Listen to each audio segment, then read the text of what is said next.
বাবা অভিতাজ, সেদিন যে মানুষটা তোমাকে এই পরিবারের একজন বলেছিল, সে আজ নাতির এই অবস্থা দেখে শয্যা নিয়েছে। বাবা, ওর মুখের দিকে তাকানো যাচ্ছে না।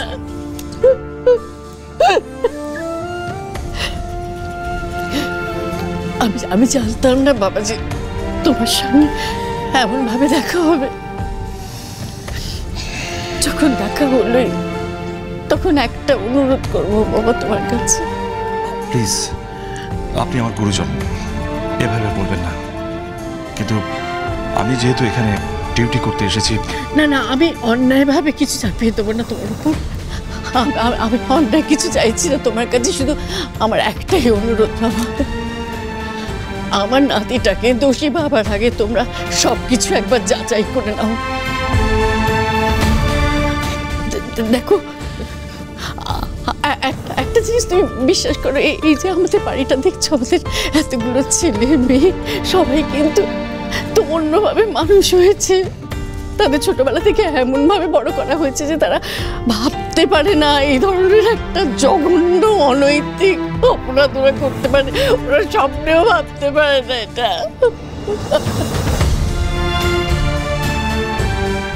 আর আমার আবির দাদু ভাই, ও নিজেই তো সব, তার উপর এত বড় কলঙ্ক হয়েছে, কি করছে। ঠাম্মি, আমি আবিরকে সব কলঙ্ক থেকে মুক্ত করবই।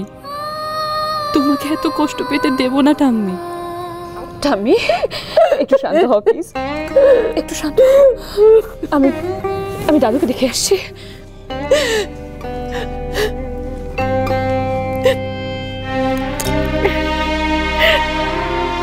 এত ভেঙে পড়লে কি করে চলবে? আচ্ছা, আপনারা গোটা ফ্যামিলি তো আবিরের স্ট্রেংথ। দেখুন, আমি আপনাদেরকে কোনো অন্যায্য প্রতিশ্রুতি দেব না, বাট আই প্রমিস, কোনো নিরপরাধ ব্যক্তিকে আমি শাস্তি পেতে দেব না। বৌমনি, তুমি এখানে? না মানে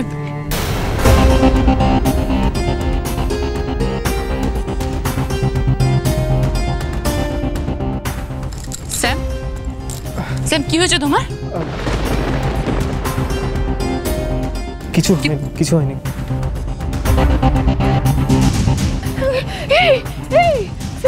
কি হয়েছে? কি করে লেগেছে তোর? রক্ত তো পড়ছে। কি কাণ্ড করেছো তুমি? কাকিমণি, ওকে নিয়ে গিয়ে বসা, আমি আসছি। কি হয়েছে বল না, ও কি হয়েছে? স্যাম, কি হয়েছে তোর? হ্যাঁ, কি রে? তোমরা বেকার টেনশন করছো। ওই বাইকে করে যাচ্ছিলাম, একটু অ্যাক্সিডেন্ট হয়ে গেছে। তোমরা টেনশন করো না। তুই কি কিছু লুকোচ্ছিস আমার থেকে? কেন মিথ্যে কথা বলছিস তুই? হ্যাঁ, তোর মা ঠিক কথা বলছে। কি হয়েছে সত্যি করে বল। কিছু হয়নি, বাইকে অ্যাক্সিডেন্ট হয়েছে। কেন মিথ্যে বলবো বলো তো? তোমরা বেকার টেনশন করো না। তুমি মারপিট করেছো, তাই তো? পুলিশের চোখকে ফাঁকি দিতে পারবে না। আমরা সব সময় এসব নিয়ে কাজ করছি। বলো, তুমি মারপিট করেছো?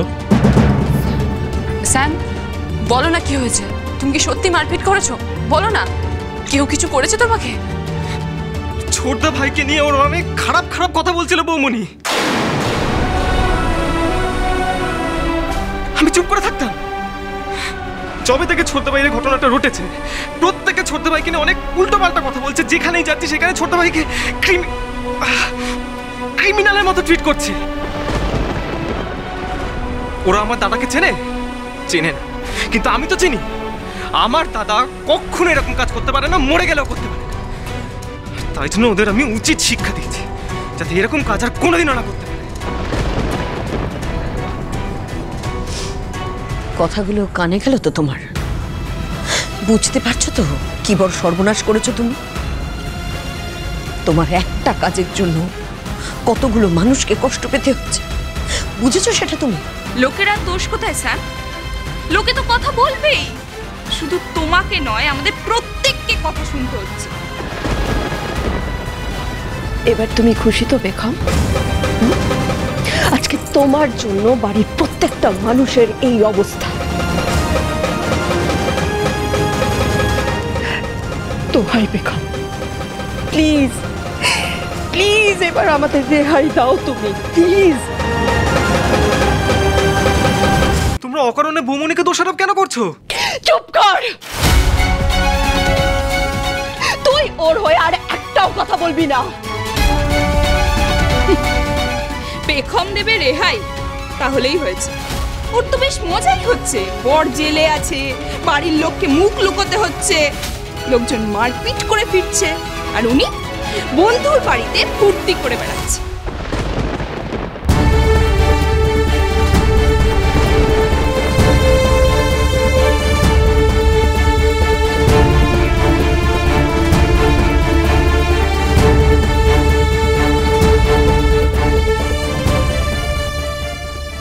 ভাইয়ের কেসটা যে বেগম ইনভেস্টিগেট করছে, প্লিজ কাউকে বলবেন না, প্লিজ।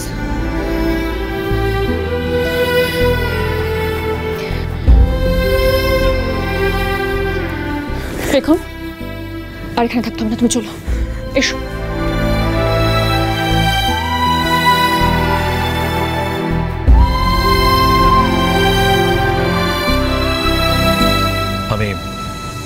আমি আসছি।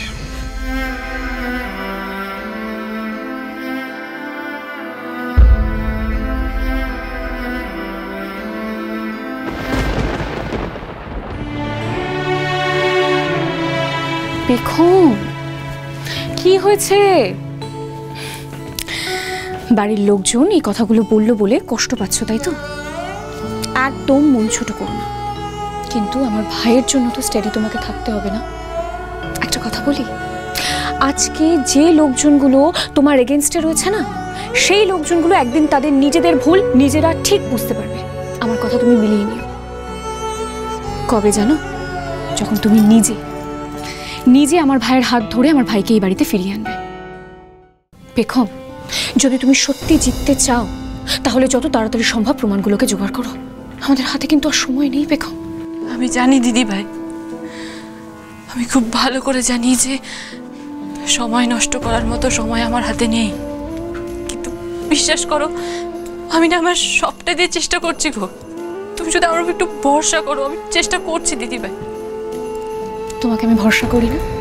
তোমার উপর আমার সব থেকে বেশি ভরসা আছে, বুঝলে? তাই তো নিচে মমদের সাথে লড়াই করে এলাম, মিথ্যে কথা বলে এলাম।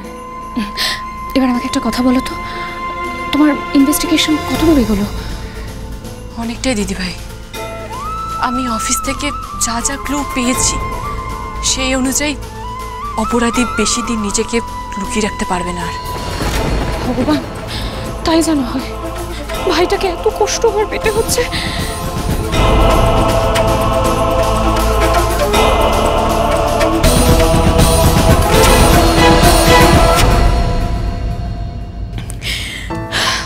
বেগম, সবসময় এত কাঁদলে হয় বলো তো?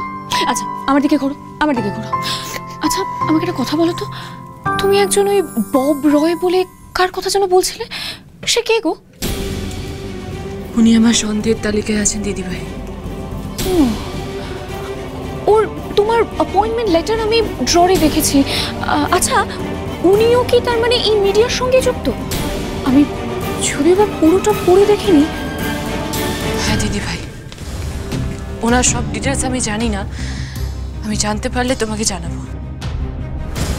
কিন্তু এটা আমি খুব ভালো করে বুঝতে পেরেছি যে আবিরের এই কেসটার সঙ্গে উনি ইনভলভ আছেন, কিন্তু কেন, কিসের জন্য, কি মোটিভ, সেটা আমাকে খুঁজে বের করতে হবে। আচ্ছা মানে ওই লোকটা আবিরের অফিসের কেউ নয় তাহলে, তাই তো? না না, ওই অফিসের কেউ নয়,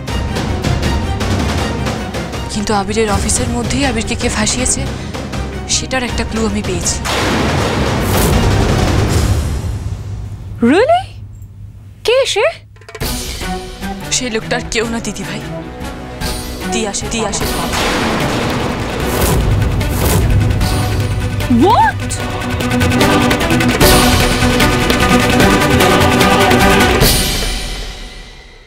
আমি আপনার সঙ্গে সরাসরি দেখা করে কথা বলতে চাই, সেটা কি সম্ভব? অফকোর্স, কালকে দুপুরে 2টোর সময় আমার অফিসে। গুড আফটারনুন স্যার, আমি পেখম চৌধুরী। Good afternoon.